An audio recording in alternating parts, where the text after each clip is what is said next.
Hey guys, welcome to my channel Learn Chess TV.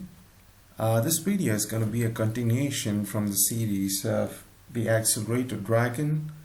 So in this video in particular, I'm planning to teach you a small variation that white can play against the Accelerated Dragon. So in case you haven't watched my previous videos, I'd highly suggest you do that, because this is just a continuation from the previous videos, and it'll be better if you watch the videos and come back here, because the understanding will be better. So let's head to the variation, guys.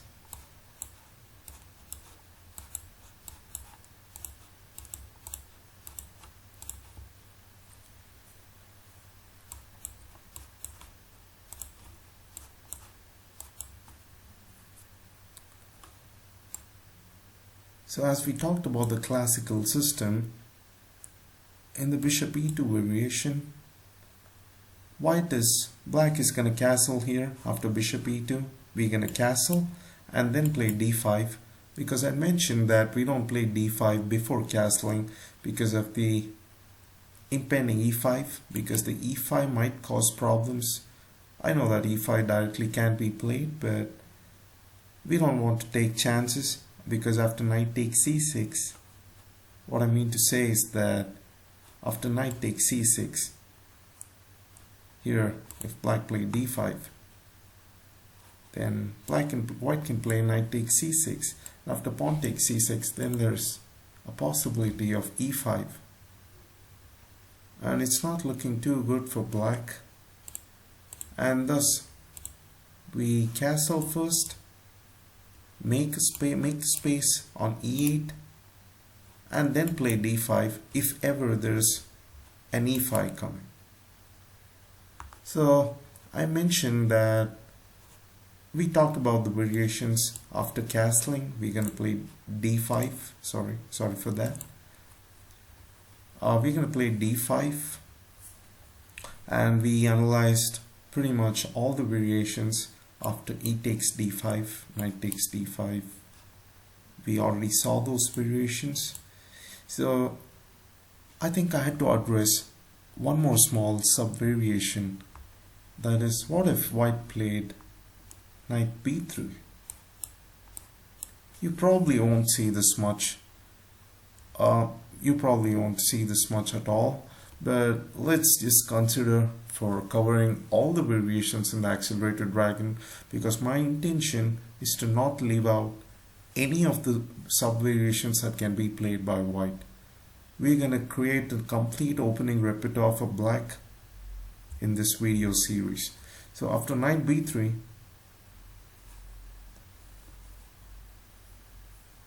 what we can do is play a5.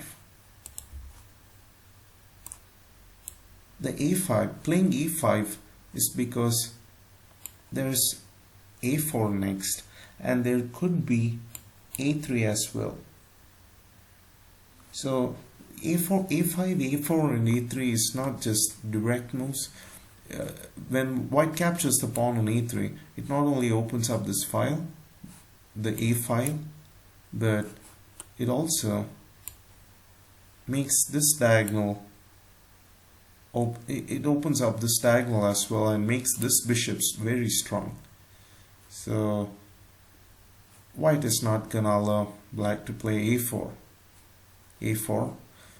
and white is gonna play a4 himself. He's gonna play a4. So the idea of a5 was not just, a5 is a very strong move, guys, because you may not realize it right now, but as I explain what's going to happen next, you probably will. So a5 was not just to promote the pawn to a4. a5 was played because after a4, black has a solid place to take his knight to, that is knight b4. And knight b4 is played because, again, we are aiming for d5.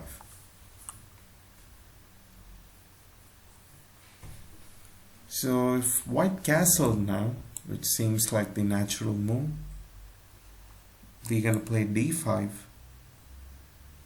And if white captures the pawn, we capture it with this knight f d5. And if white captured the knight on d5, then we're just gonna capture it with the queen. We can exchange queens here, and black is doing all right. If bishop d4, then e5. Black is doing all right. There is an f4 as well. Bishop f5. Black is doing all right. So black probably won't exchange pawns there. Instead, black, what black's gonna do is play e5. So we can play an e4. An e4, it's a pretty strong move. Even though we created space on e8, after d5, we don't take our knight to e8 always. Sometimes it's the case, but here we can play knight e4. And black is very strong here, guys. White can play f4 because this pawn is attacked as well. So black can play f4. White can play f4. And after f4, you could continue with playing bishop f5, targeting this pawn. And you could the idea is that you capture the knight first, and when white captures the knight, you can capture the pawn with the knight or with the bishop, and black clearly is, I wouldn't say winning, but you have a very clear advantage. It's pretty much winning unless you mess up somewhere big time. So I don't think you should do that. I don't think you will do that, but you could play bishop f5 and continue from here. Or you could also play one more interesting move, that is g5. So if after g5 white play knight d4, which is the strongest move, you could play g takes f4, bishop takes f4, play knight c6, knight takes c6, b takes c6, knight takes e4, d takes e4, queen takes d8, rook takes d8. And here white can play bishop c4, and there is attack from the rook as well. When this bishop is moved somewhere, we could just play bishop f5, and after bishop g5 or something, we can play bishop g6. After bishop takes e7, play rook d2, attack this pawn. This pawn is attacked as well, and black's pieces are looking good. You can get back the pawn, and the position is slightly better as well. So we are on the 20th move, guys, and black already has a pretty good position. So I just gave you two alternatives. One was to play the earlier bishop f5 variation, that is here. Else you could play g5 as well. Both of them are good. Both of them are equally good. If you want to head into the end game, then you could play g5. But if you want to play in and around the middle game, and then try to force your opponent to make mistakes, then you could play bishop f5. It's your choice, guys. Both the moves are pretty solid, and you can continue with either of them. So I hope you like this video. In the next video, I will start teaching you the bishop c4 variation. That's the most important variation in the accelerated dragon.